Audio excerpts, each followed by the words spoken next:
저는 이 성경을 읽으면서 한번 이런 생각을 해봤습니다. 예수님께서 바다 위를 걸어가시는 기적 이야기를 하시잖아요. 근데 내가 만약에 예수님께서, 그러니까 하나님이라고 생각도 못하고 그냥 어떤 사람이 테네시 강을 막 걸어가는 거예요. 물 위를 막 걸어간단 말입니다.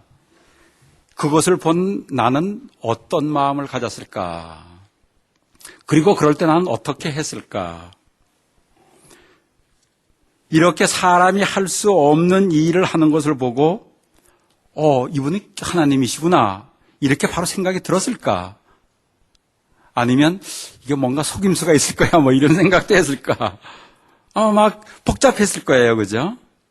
아마 이때 예수님께서 기적을 막 행하시니까 많은 사람들이 이게 뭘까? 헷갈리는 거예요. 이럴 때 또 예수님께서 사람들을 가르치시는 거예요. 가르치시는 것을 가만히 보니까 전혀 지금까지 내가 생각했지 못한 진리를 깨닫게 하시는 거예요. 나는 저거는 생각 못했었는데, 나는 저거는 몰랐는데, 내 마음의 심령도 나는 이걸 몰랐는데, 그러면서 논리 정연하게 앞뒤가 맞는 말로 가르치시는데 아주 이해가 잘 되는 거예요. 설득력이 있어요. 그럴 때 나는 가슴이 두근두근 했을 거다 이런 생각이 들어요. 여러분들은 안 그렇겠습니까? 가슴이 두근두근. 그래서 말씀을 가르치시잖아요. 열심히 말씀을 가르치시니까 사람들이 그 말씀을 듣고 떠날 줄 몰라요. 떠날 줄 모르는데 전부 다 이제 배가 고픈 거예요. 배가 고프니까 또 예수님께서 물고기 2마리하고 떡 5덩어리로 5,000명을 또 먹이시는 거예요. 이것을 볼 때 내가 만약에 옆에 있었다면 예수님을 사랑하는 마음이 불같이 막 일어났을 것 같아요. 그래, 하나님의 아들이 하나님이시 저렇게 논리정연하게 가르치시고 또 저렇게 불쌍한 사람들을 먹이시는 그 예수님, 그것을 알았을 때 나는 마음이 황홀했을 것 같아요. 황홀했을 것 같아요. 그런데 이렇게 황홀함을 느끼는 사람들도 있었지만 어떤 사람들은 이런 생각을 하는 사람들도 있더라는 거예요. 저 예수님의 능력을 가지고서 먹고 사는데 좀 사용했으면 좋겠다. 내가 잘 먹고 사는데. 그렇지 않아요? 저 예수님의 능력을 가지고 내가 미워하는 사람을 어떻게 골탕 먹이는데 사용했으면 좋겠다. 저 예수님의 능력을 가지고 나의 모든 인생의 모든 문제를 다 해결했으면 좋겠다. 병든 거 다 해결했으면 좋겠다. 어떤 사람들은 지금 이스라엘의 로마 식민지에 있잖아요. 거기에서 완전히 자유하게 했으면 좋겠다. 나라를 해방시켰으면 좋겠다. 이제 이러한 계산을 하면서 예수님의 기적을 바라보는 사람들도 있더라는 거예요. 이 사람들이 자기의 유익을 위해서 예수님의 능력을 자기의 유익하게 쓰기 위해서 열심히 예수님을 쫓아다니는 거예요. 찾아다니는 거예요. 그러니까 예수님께서 피해 다니시는 거예요. 오늘 이 말씀을 가만히 읽어보면 재미납니다. 그러니까 피해 다녀요. 그러니까 또 이 사람들이 피해 다니는 예수님을 찾아다녀서 막 또 쫓아다녀요. 그런데 딱 보니까 어떤 문제가 생기냐면 예수님께서는 안 보이시는데 제자들만 배를 타고 또 훌쩍 떠나버리는 거예요. 예수님은 안 계셔. 아무리 찾아도 예수님이 없어. 예수님이 안 계셔. 사람들이 추측을 하는 거예요. 어떻게 추측을 하냐면 바다를 걸어서 건너가셨을 거다 생각을 하고 배를 몰고서 바다 건너를 건너간 거예요. 건너가서 딱 보니까 추측이 맞았어요. 바다 건너에 예수님이 계시는 거예요. 그래서 사람들이 예수님을 딱 만나자마자 얘기하는 게 선생님이시여 여기를 어떻게 언제 오셨습니까? 얘기하는 거예요. 아마도 이 사람들은 얘기를 이렇게 질문을 하면서 이런 대답이 듣고 싶었을 거예요. 내가 바다 위를 탁 걸어왔지. 아니면 내가 바다 위를 탁 건너뛰어서 왔지. 이런 얘기를 듣고 싶었을 거예요. 그죠? 그리고 사람들이 생각을 합니다. 이러한 능력 있는 분, 이분과 어떻게 가까이 갈 수 있을까? 그리고 저분의 능력을 어떻게 내 것으로 만들어서 저분의 능력을 내가 사용해서 모든 문제를 해결하면서 살 수 있을까? 이런 생각을 예수님께서는 너무나 잘 아시는 거예요. 너무나 잘 아시고서 이런 말씀을 하시는 거예요. 너희가 나를 찾는 것은 표적을 본 까닭이 아니요 떡을 먹고 배부른 까닭이로다. 묘한 말이에요. 정말 핵심을 찌르는 말이에요. 예수 믿으면서 전부 다 나의 중심적인 생각을 가지고 하나님의 능력, 하나님의 그 기적을 내가 내 것으로 만들고서 내가 잘 먹고 잘 살려고 하는 사람들의 모습이 대부분이잖아요. 그래서 예수님께서 말씀하시는 게 너희는 내가 기적의 능력을 행하는 것을 보고 그 능력을 너희 삶에 필요하게 사용하기를 원하여 나를 열심히 만나려고 애를 쓰지만 내가 바다 위를 걸어다니는 기적을 보여주고 물고기 2마리와 떡 5덩어리와 5,000명을 먹이는 기적을 보여주는 것은 너희들이 원하는 일, 먹고 사는 일, 문제를 해결하는 일에만 사용하려고 내가 능력을 보여주는 것은 아니다 하는 거예요. 참 중요한 말씀입니다. 이렇게 기적을 보여주시는 첫째 이유는 예수님께서 하나님의 아들이신 것을 나타내 주시는 거예요. 예수님이 하나님의 아들이야.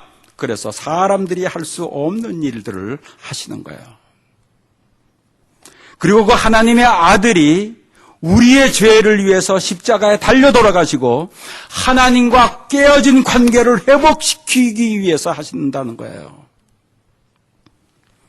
그리고 우리 안에 들어와 계시면서 우리들에게 음성을 들려주시고 진리를 깨닫게 하시고 사랑받은 능력을 가지고 이 세상을 살아가게 하시기 위해서 오셨다는 거예요. 근데 사람들은 그 깊은 예수님의 뜻은 생각지도 못하고 그저 능력을 내 것으로 만들어서 나가 잘 먹고 잘 살자 이 생각만 하더라는 거예요. 그래서 예수님께서 뭐라고 그래요? 나 자신을 생명의 떡이라고 부르는 거예요. 생명의 떡이다. 그리고 이 생명의 떡을 먹은 사람은 결코 줄이지 아니하리라고 말씀하시는 거예요. 우리가 이 세상을 살아가다 보면 세상 살기가 그리 쉽지 않아요. 그렇지 않아요? 먹고 사는 문제도 그렇게 만만치 않고 먹고 사는 문제를 빼고서라도 내가 원하는 뜻대로 되지도 않아요. 잘. 내 자신의 마음조차도 내 마음대로 잘 관리가 안 됩니다. 그래서 우리들의 삶에 뭐가 생겨요? 갈증이 생기는 거예요. 갈증이. 영적으로 몸마름이 생기더라고요. 그러나 하나님의 아들이신 예수님을 믿고 나의 죄를 위하여 십자가에 달려 돌아가신 것을 믿고 내 안에서 나에게 진리를 깨닫게 하시고 수시로 들려지는 음성을 듣고 그 음성에 따라 살다 보면 이상하게 점점 불안함이 없어지고 불평도 사라지고 근심과 걱정도 사라지고 하나님이 나를 내 삶 속에서 인도하시는 것을 경험하게 되니까 인생살이가 쉬워지더라는 거예요. 이게 신앙생활의 진수입니다. 그래서 요한복음 6장 35절에서 이런 얘기를 합니다. 내가 곧 새 생명의 떡이니 내게 오는 자는 결코 줄이지 아니할 터이요 나를 믿는 자는 영원히 목마르지 아니하리라고 말씀하시는 거죠. 여러분 우리들이 살다가 보면 내 마음을 넓히고 싶을 때도 있어요. 근데 내가 내 마음을 넓히려고 그런다고 해가지고서 잘 넓혀집니까? 잘 안 되잖아요. 또 내가 싫어하는 사람이 생길 때가 많잖아요. 미워지는 마음이 들 때도 많잖아요. 그럴 때 그들을 사랑하라고 말씀하시고 용서하라고 말씀하시잖아요. 그런데 잘 됩니까? 사랑이 잘 됩니까? 용서가 잘 됩니까? 미워하는 사람이 금방 좋아집니까? 내 능력으로 용서하려고 그러면 안 되더라고요. 그래서 때로는 내 자신이 싫어질 때도 있더라고요. 나는 왜 이럴까? 그래서 또 내가 목마른 사람이 되는 거 아니겠습니까? 또 어떤 사람들을 이렇게 만나가지고 얘기를 하다 보면 도대체 상식적으로 이해가 안 되는 사람들이 있어요. 그렇죠? 저 인간은 도대체 이해가 안 돼. 그냥 다른 사람이니까 나하고 다르다 이렇게 이해하고 넘어가려고 하지만 안 돼요. 그런데 그런 사람들이 오히려 내 옆에 더 가까이 있어. 더 자주 만나야 돼. 그래서 우리들이 인생살이가 힘들어지고 어려워지고 목말라지는 거 아닙니까? 그러나 하나님께서 피조물인 나를 위하여, 죄인인 나를 위하여 십자가에 달려서 희생제물이 되신 그 은혜를 생각하면 이상하게 내 마음에 변화가 생기기 시작합니다.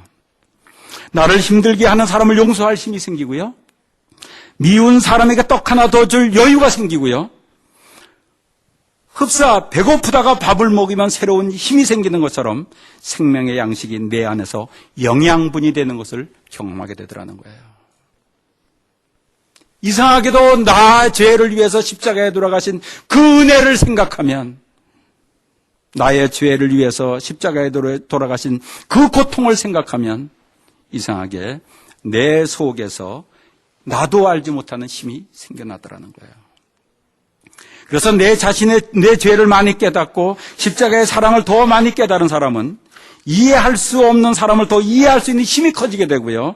미운 짓을 하는 사람에게 더 큰 마음을 가지고 대할 수 있는 힘이 생기게 되더라는 거예요. 이것뿐만 아니고 나의 삶에 베풀어 주신, 하나님께서 베풀어 주신 감사의 조건들을 너무나 많잖아요.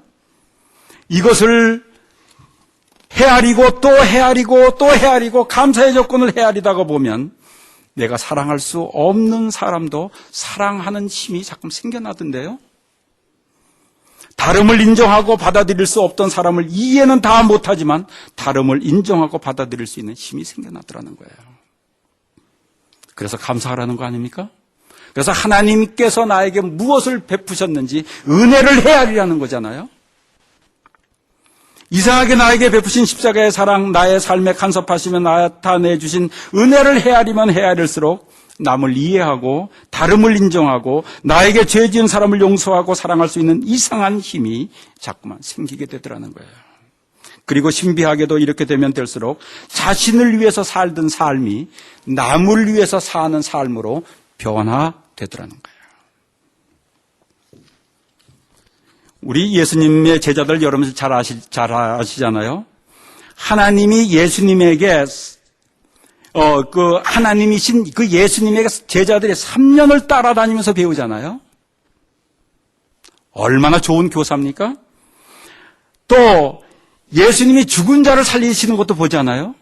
바다 위를 걸어 다니시는 것도 보잖아요. 문둥병자를 고치는 것도 보잖아요. 소경의 눈을 뜨게 하는 것도 보잖아요.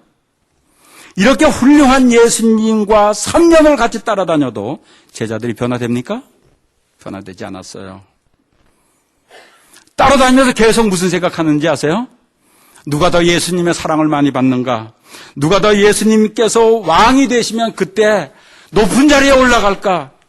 열심히 그냥 옆에서는 사랑하는 척하면서 경건한 척하면서 속에서는 별 이상한 마음을 가지고서 예수님 옆에서 따라다니잖아요, 제자들이요. 그리고 베드로 같은 사람은 예수님이 잡혀가시는 것을 보고서는 예수님을 모른다고 부인하잖아요. 저는 어릴 때 이런 제자들의 모습을 보고 참 한심스럽다 하는 생각을 해봤어요. 그런데 저도 마찬가지더라고요. 저도 마찬가지예요. 그러나 제자들이 변화하는 것이 언제 변하는지 아십니까? 그렇게 기적을 보고서도 변하지 않던 제자들, 훌륭한 예수님의 배우고서도 변화되지 않던 제자들, 이들이 그 능력 많으신 하나님의 아들이신 예수님이 내 죄를 위해서 십자가에 돌아가신 것을 깨닫고 희생제물이 되신 것을 깨닫고 그 사랑을 알고서 그때서야 변화되기 시작하더라는 거예요. 제자들이 이상하게 변화됩니다. 그때서부터. 그들의 자신을 위하여 먹고 사는 것을 걱정하며 살지 않게 되는 사람들이 돼버리더라고요. 이상하게 자기들을 위하여 하나님의 아들이 자기들의 죄를 위하여 십자가에서 고통당하신 것을 알고서 비로소 누가 더 높으냐 이거 신경 안 쓰더라는 거예요. 어떻게 하면 하나님의 사람을 하나님 앞으로 인도할까? 이것을 생각하는 제자들이 되더라는 거예요. 또 이렇게 하나님의 십자가의 사랑에 눈뜨게 된 제자들이 미워지는 마음에서 사랑하는 마음으로 바뀌고요.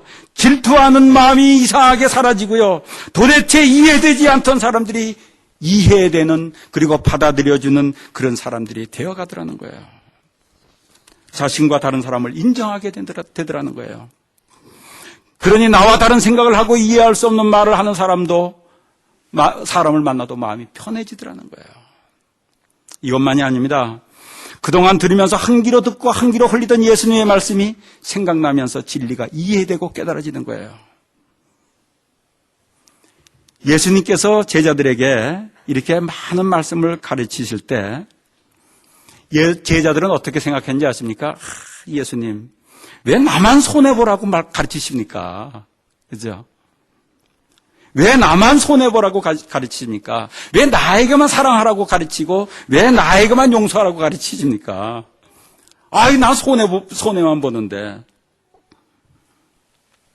그런데 십자가의 은혜를 깨닫고서부터 왜 화평케 하는 자가 하나님의 아들이라 일컬음을 받게 되는지 이해가 되기 시작하는 거예요. 화평케 하려면 손해를 봐야 되는데 그것이 결국 나를 위한 것이라는 것이 이해가 되는 거예요. 주면 손해가 나는데 하나님께서 주시라고 자꾸 하셔서 왜 나만 손해를 보게 하실까 생각했는데 주니까 내 안에서 하나님께서 역사하시는 것을 경험하게 되는 것을 깨닫게 되는 거예요.